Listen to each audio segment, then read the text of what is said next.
Afrobeats has gained over 15 billion streams in the past year and a 550% increase since 2017. It is undeniable that Afrobeats is leaving a significant mark worldwide. Figures like Burna Boy, Tems, Wizkid, and Tiwa Savage are extending the reach of their music beyond its West African origins, fostering a truly global collaboration in sound. How did a music genre only few people knew in the 2010s from Nigeria become a genre sang and loved by the world?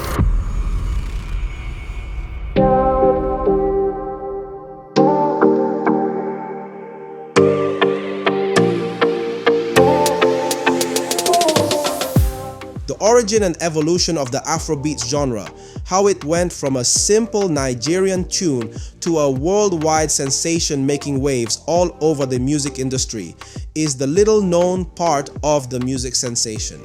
Afrobeats is often confused with Afrobeat. Afrobeat is a specific type of music created by the legendary Fela Kuti in the late 1960s. Afrobeat is a mix of West African music and Western influences like jazz, which was characterized by its focus on promoting good morals and addressing the corrupt practices of the then Nigerian leaders. Afrobeats is a new form of Afrobeat that emerged in the early 2000s with new artists like Wizkid and Burna Boy. These artists were among the first to adopt the Western style of music, especially hip-hop, and incorporate it into their music. Colonialism also played a huge role in the birth of Afrobeat. The period of colonization exposed African musicians to jazz, blues, rock and roll, and soul. This influenced their taste in music as they fused foreign sounds into our musical traditions. Many of the instruments used in performing Afrobeats, such as guitars and keyboards, were also borrowed from Western music.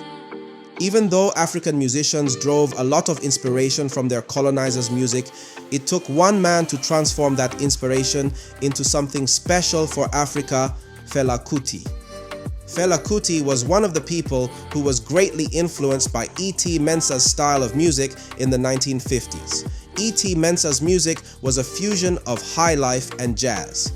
Not long after hearing E.T. Mensah's style of music, Fela Kuti started his own music career by forming a band called Kula Lobitos, where he played a mixture of high life and jazz. He adopted E.T. Mensah's style of music. Fela Kuti also traveled to the United States, where he witnessed the Black Power movement and heard the music of legends like James Brown, Miles Davis, and John Coltrane. This brought him back to Nigeria with a new musical vision, which he called Afrobeat. The main elements of Afrobeat back then were the intense political and social message it carried. Fela Kuti used this music as a weapon against the then oppressive and corrupt Nigerian government, and Afrobeat gradually became a national symbol of resistance and rebellion. As we moved away from the 1990s, a new generation of artists, including Tubaba, D'banj, and P-Square, incorporated elements of hip-hop, dancehall, R&B, and electronic music into their sound. Afrobeat was influenced by the global popularity of African American music, especially hip-hop and rap, which resonated with the urban youth in Nigeria and Ghana in the early 2000s. Afrobeat artists then started to adopt the use of rap lyrics, catchy looks, and digital production for their music. This, together with the fusion of these songs with local languages, rhythms, and melodies, led Afrobeat to Afrobeats as we know it today. The music video for African Queen by Tubaba was the first to be played on MTV Base Africa and earned him several awards. Tubaba also collaborated with big artists like Snoop Dogg and Mary J. Blige. Afrobeats at the time started to get some real attention on the international scene with international record label signings and many hit songs like 2011's Chop My Money by P-Square, followed by Oliver Twist from D'banj, released a year after Chop My Money.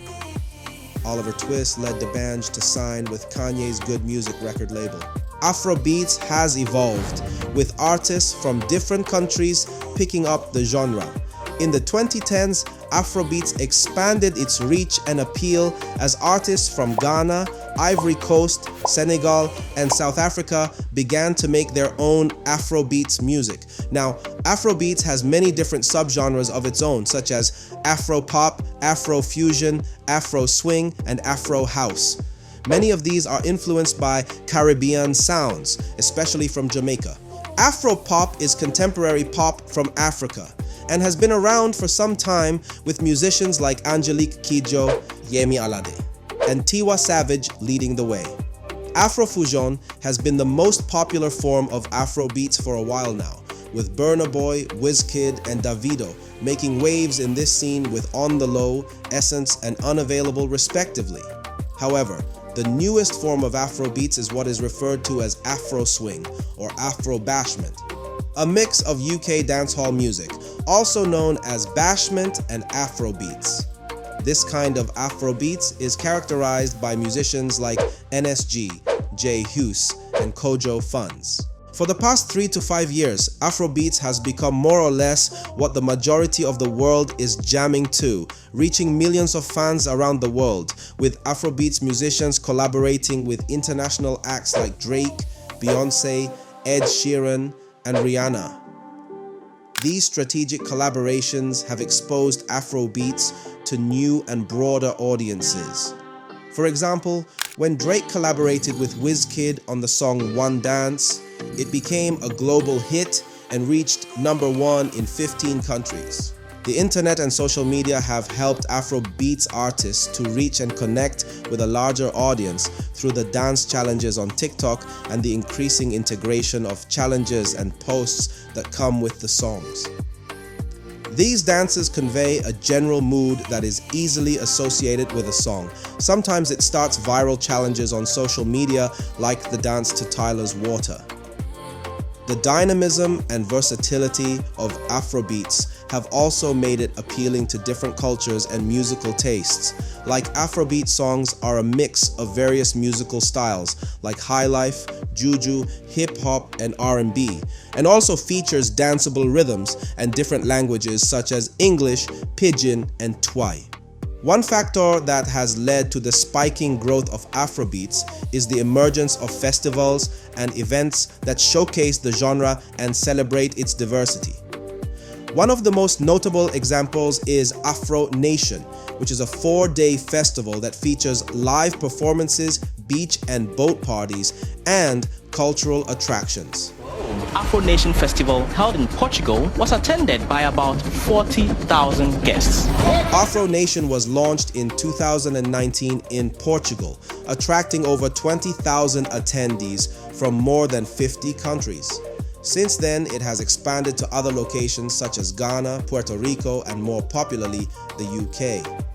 The creator of Afro Nation, Semadi, aims to create a platform where Africans can share their culture and foster unity while jamming to some Afrobeats.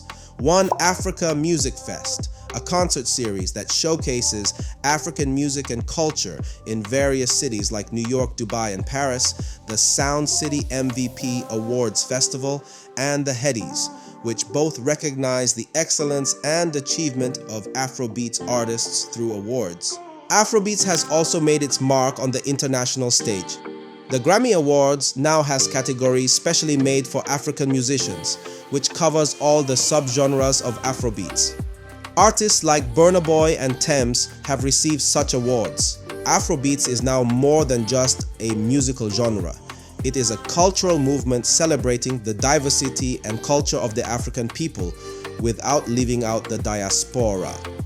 Do you think Afrobeats will continue to grow and evolve going into the future, looking at the evolution of Afrobeats to where it is today in the global music industry? Who are your favorite Afrobeats musicians? Let me know in the comments.